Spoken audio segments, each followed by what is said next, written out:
But when you meditate, see, so in my case, there is a preference for peaceful mental states, and that's what happens or one looks for in meditation. Yes. But when you sit in meditation, is there even duality there, or? I don't meditate at all anymore. But when you sit in the ashram? I sit in the ashram. I just sit in the ashram. But That's are the senses perceiving at that point, or as they nothing like a deep seems to sleep be. sitting? Yeah, wherever I am, there doesn't seem to be a registering of this is happening, that's happening. Yeah. So nothing is noticed. Yeah. Do you see? It's not like, is it, okay, the I will say, well, it's like this when I'm meditating, so what's it like this for somebody else to meditate, for example? And it's like, but that framework is in the movie. That framework is all appearance. That does make sense. All of that framework that you're speaking about is in the appearance. Yeah.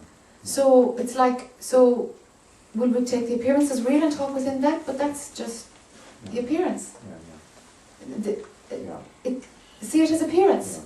And then there's no preferences. Nothing's happening. It's not really of interest. When somebody comes, sure, there's some ability to communicate, as if there's a personal experience being had, happens. But it's just the movie talking. Right.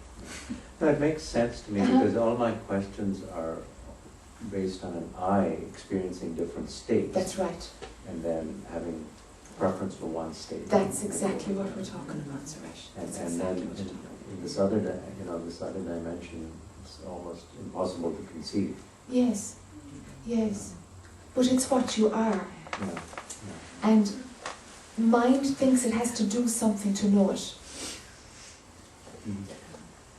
The funny thing though is in satsang, for example, there seems to be a dissolution of a concrete sense of I. Yes. Yes. And so that seems to be the way to dissolve this sense of separateness. Yes. And so there does seem to be a process in the play. Yes. There does from an seem to be. absolute standpoint, there's no such thing. That's right. Yeah. There is no such thing. Yeah. The closest I could say that there probably might be in terms of that is that the I will experience until the I stops experiencing. Mm-hmm. Now, for some, it's a spiritual practice towards the end of it experiencing, and for some not. Is the spiritual practice absolutely necessary? Well, if there's a belief that the spiritual practice is necessary, well then spiritual practice will be done. But only because the belief is running. Is it actually dependent? Well then it would be that self-realization comes after these practices.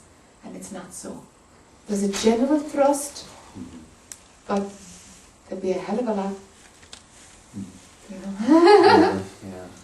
It would be a bigger movement, huh? Yeah. If there was a sure set way of... Yeah. I mean, I think I have a belief system that the mind has to have some sense of integration and be quiet, and all of these conditions have to be in place before awakening. Yes. If the beliefs are there, well then you'll have to do it. Yeah. Drop the beliefs.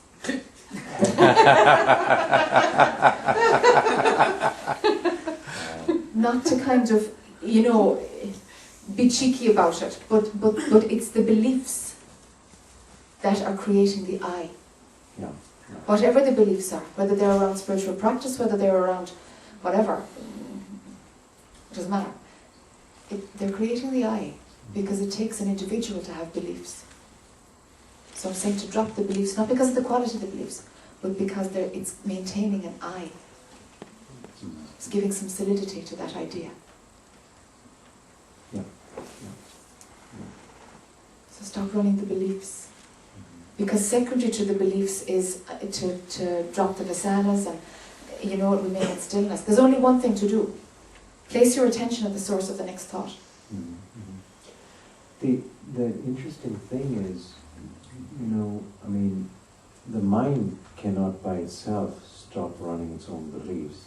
Grace has to sort of dissolve the construct of beliefs. Is there a difference between grace and mind? grace seems to be coming outside of thought construct. Maybe it's all sense grace. of presence. I'm not sure grace is that separate. No, I mean, I agree. The thought constructs, the source of it is also grace, Okay. but the flavor of grace seems to be different from doctrinal thought constructs. It seems to have more of a Sure. non-thought flavor. Okay, I see what you know. Yeah, yeah. Peace and Okay. And that seems to dissolve the latent vasanas, the doctrines, the beliefs, you know. And that's the reason people come to satsang. Yes. Or, Yes. Some don't know why they come, but yes, most come for that reason.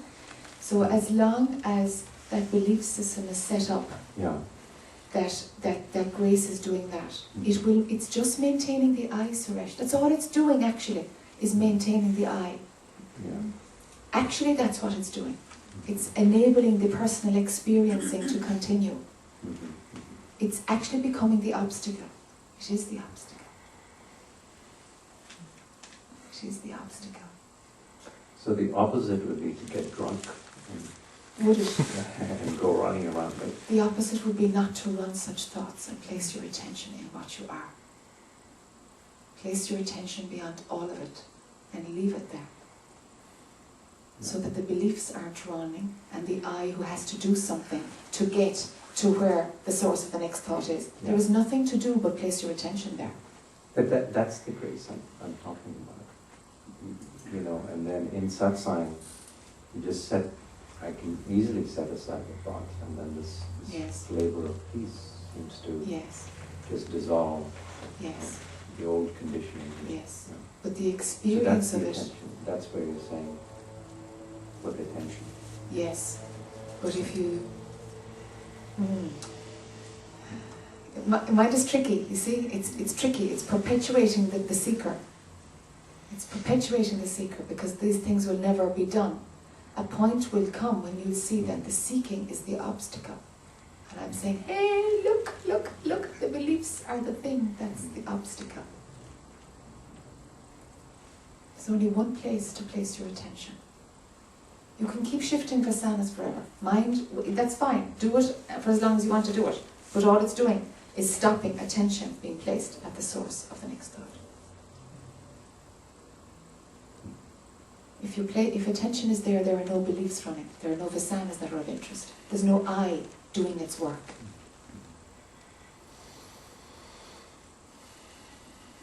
Yes, it's a resting from the I. Yes. Yes. And resting into source. Yes. Yes. And then where are thoughts? And then where's the need for satsang? Well, satsang helps in that resting. Okay, with the And resting. it's not a grasping. Sure. It's a resting. Sure. Sure. Sure. Yes. But the resting is your natural state. Yeah. It's your natural state. Go there and stay there.